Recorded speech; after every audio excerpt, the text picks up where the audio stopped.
低买高卖是每个进入市场的人的愿望，动态平衡持仓就是解决这个问题的。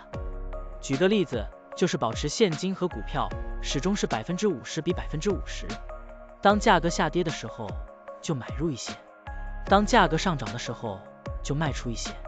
这样做，通过低买高卖维持仓位比例的均衡，即使价格经过一定时间的震荡又回到原位，也可以获得波动的收益。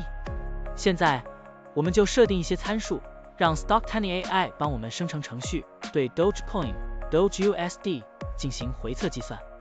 设定参数如下：检查间隔，每周五按照收盘价检查一次；价格梯度，每变化10%就启动买入或者卖出操作；运行时间从2023年1月1日到2024年4月30日；交易手续费设定为0.30%。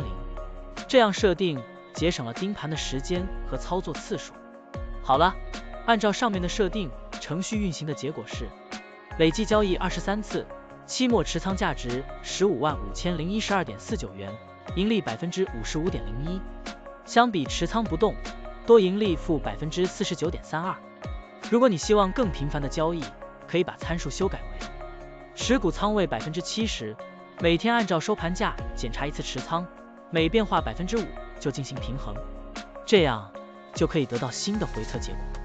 累计交易83次，期末持仓价值175950.64元，盈利75.95%。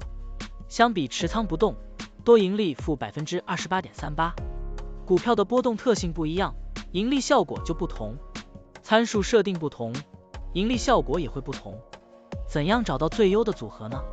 请评论区留言，让 Stocktiny AI 来帮助你。股票调优 AI， 利用 AI 技术赋能您的股票选择与操作。本站内容不构成对任何人的投资建议，您应当基于自己的独立判断做出决策。扫描二维码获取文字稿，欢迎点赞、评论、转发。